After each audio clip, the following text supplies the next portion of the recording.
Dungeon Run, a game set in the fantasy world of Summoner Wars. In this game, the players will play the role of fantasy heroes that are exploring a dungeon and looking for the Summoner Stone. But the problem is that only a player will control the stone and the power of the stone, and only one player will be the Summoner. And that player will use the mighty powers of the stone to try to destroy the other characters. In fact, that player will try to exit the dungeon with the stone, just owning the stone, and the other players will try to stop that player and will try to steal the stone. In fact, this is a competitive game. You may have parts in which the characters may cooperate, but this is mainly a competitive game in which, in fact, you're trying to be the player that owns the stone and manages to get out of the dungeon. This is the general idea. So the game is sort of like divided in two very different phases. In a phase, the characters are exploring the dungeon, and in the other phase, the dungeon has been explored entirely, and the characters are just running. The summoner is running towards the exit, and the other characters are running after the summoner. This is a game that is being pretty successful. Players are playing it and enjoying it, and I'm glad every time that somebody enjoys their game. I'm happy for it. But if you read the written reviews around, or if you watch some video reviews, you will notice that pretty often the reviewers say things like, oh, this is a great game if you play it with the right group, or oh, you will enjoy this game if you play it with the right people. And I agree with this. I agree that this is a game that you need to play with the right people, and I guess that today you're going to see a review from one of the wrong people. Each player uses a character that is represented by a miniature that will go on the board. Each character also has a deck of individual ability cards that explain special things that the character can do, some very good, some more situational. Each player starts with an ability card already active, and then during the game, if the player manages to level up his hero, new ability cards will be drawn and added to the pool that the character can use. Each character also has a display such as this one, explaining the abilities that the character has from the beginning, the standard abilities. This one's printed in brown, and then in this case there is an ability printed in red, and that is an ability that the character acquires if he becomes the summoner at the end of the game, in the end game phase of the game. Each character also specializes in a specific field, this one in prayer, and characters have stats in brawn, magic, skill, and life.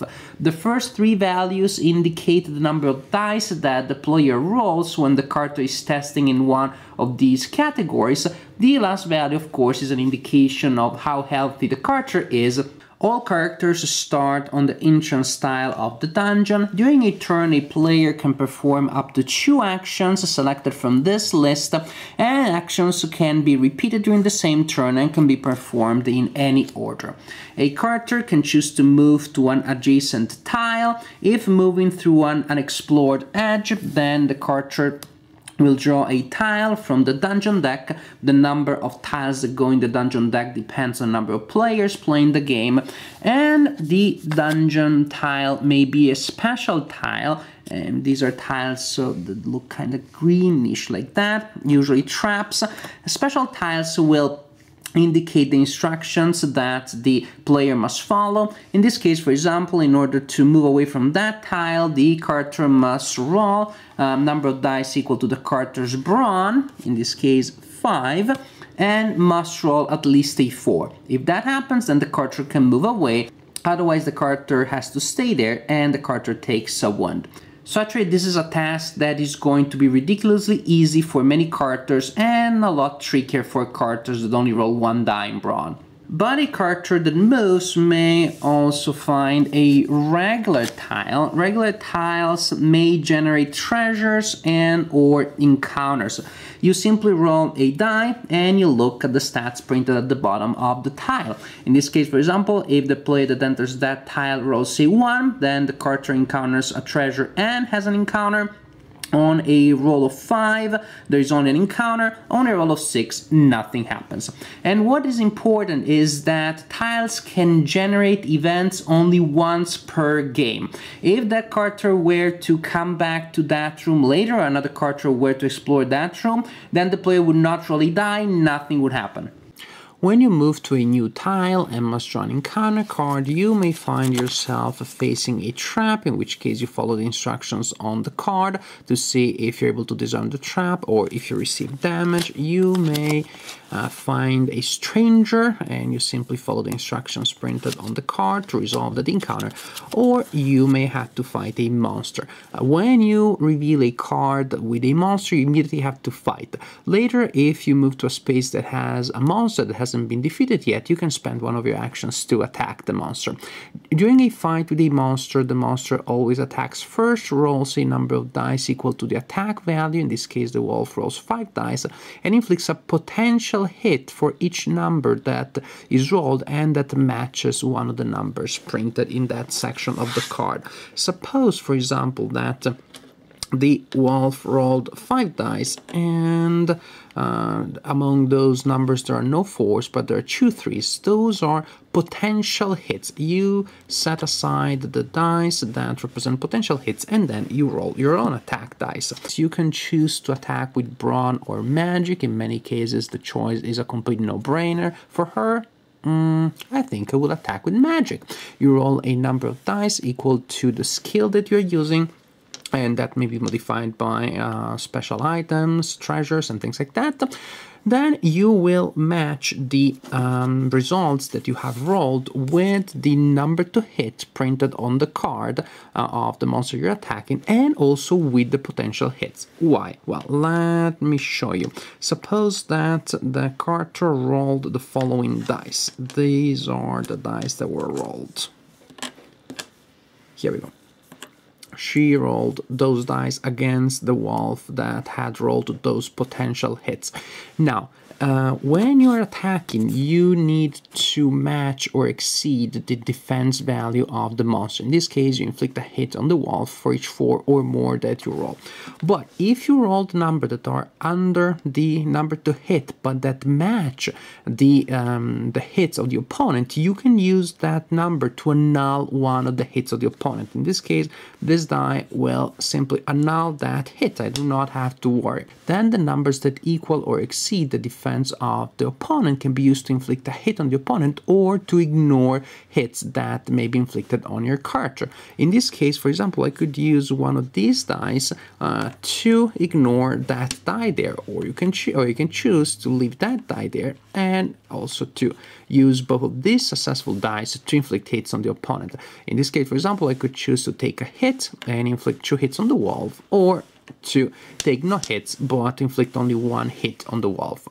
And this mechanic probably is my favorite thing in the game, because it is such a simple, elegant, nice way to create interesting decisions. You have to choose whether to attack brutally, to take hits, but also to inflict a lot of damage on the opponent, or to play more protectively, more defensively, to prevent hits dealt against yourself. But that also means that the fight may take longer. It may take you several actions, several turns to be able to inflict enough hits to destroy the opponent. So interesting choices here.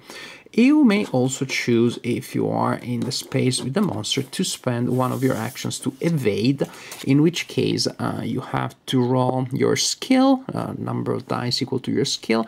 You have to match the escape number with at least one of the dice. If you manage to do so, you can move away.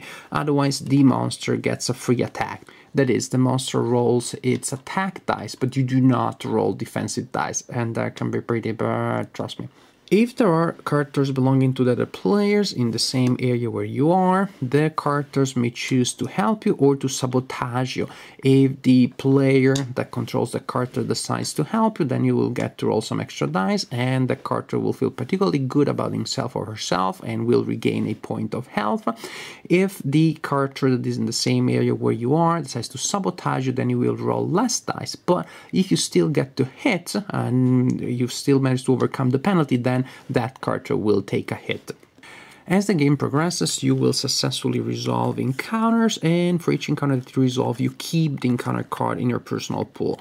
Then you can use one of your actions to discard the 2 encounter cards that you have previously acquired, and you can level up. When you level up, you can improve your brawn or magic or skill by 1 point, and you will use the appropriate marker to indicate your improved stats. Then you also draw 2 ability cards from your personal deck of ability cards. You choose one and you discard the other one.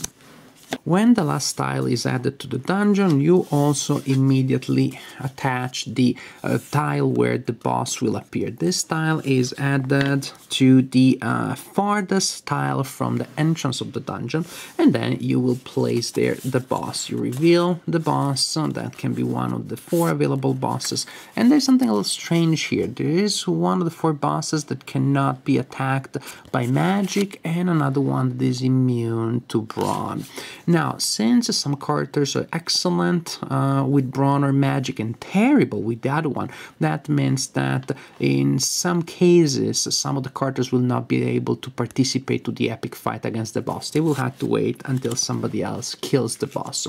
Also, another thing that I find strange is that each turn the first player can teleport the boss anywhere in the dungeon, and that makes the initial placement of the boss less than exciting to me, because then the boss can just teleport wherever. Anyways, the characters are trying to destroy the boss. That is a particularly powerful monster. As soon as the boss is dead, the summoner stone becomes available. A character will pick it up and will become the summoner. The character that is the summoner can use the summoner ability printed on the character's card. Also, that character, the summoner, will be running. That character is trying to reach the entrance of the dungeon, that now of course has become the exit of the dungeon. If you are the summoner and you manage to be alive on the entrance tile of the dungeon at the end of your turn, then you are the winner of the game. But during this end phase, when the summoner is running, the other characters will try to stop the summoner, will try to steal the summoner stone from that character. There's a procedure that the characters will use when they're fighting against each other, but this is the idea. You are the summoner, you're trying to reach the entrance of the dungeon. You're not the summoner, you're trying to reach the summoner. There is a type of luck in games that bothers me. It is not the luck that decides whether you're going to win or lose. It is the type of luck that decides whether you're going to have a fun and exciting experience or not. Meaning, in this game, you may roll well and get the right encounter cards, and you have one fun adventure, one fun duel, one fun challenge after the other. Or you may just be unlucky, and then you have to sit through a situation, through an experience that does not give you many reasons to be excited. Maybe you get stuck in a trap for a turn or two, then you finally get out of the trap, but you're surrounded by tiles that have already been spent, so you have more turns in which you're just traveling through tiles that do not generate new encounters. You finally get to a tile that can generate an encounter, you roll, and nothing happens, no encounter. You finally get an encounter later, you kill the monster, you gain a treasure that you cannot use. These things can happen. You may have adventures in which, again, it's an epic fight, and other adventures in which you have 1 or 2 duels with monsters, you level up once maybe, and that is it. You may have uneventful games, and that is something that bothers me. Even if I am one of the people that is having the epic experience, then I just look around and see that people that are just sitting there rolling their thumbs and waiting for their turn to come so they can move by 2 empty tiles and wait for the next turn. That bothers me. Another thing is that overall, just expected this game to be much more a dungeon romp, again, with more stuff happening, and the game is overall not eventful enough. The tiles run out real quickly. The tiles do not seem to have the ability to generate enough events. Maybe there should be a rule, a house rule, that allows each tile to spawn up to 2 encounters, because here you just run out of tiles easily. The game, the first part of the game, feels a little too short, unless you're one of the people that didn't get to act much. In that case, the game dragged to you. And then you have the second part of the game, and again, maybe it is just me, but the fact that the game is so broken into 2 different parts that are so different, feel so different. I see, wow, experimental, original, it's an innovation, but to me, it just does not excite me as much as a nice, strong, tight, overarching experience.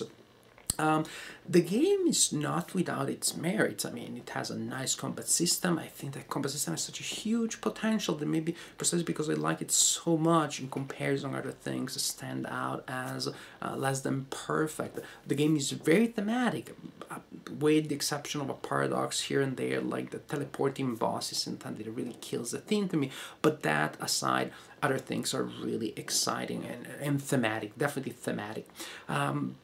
But overall, just the game feels a little unpolished to me. They're just things that I feel could have been dealt with more elegantly, and maybe again, a little more playtesting could have made the difference. This is a game that people are loving, people are enjoying. So I'm not going here. I'm not coming here to tell you you're wrong. You should not like it. You like it. You love it. That is great. You're right. If you love something, you're always right, and I'm happy that you're enjoying it. Personally, if given the choice, I think that I will just prefer to play something else.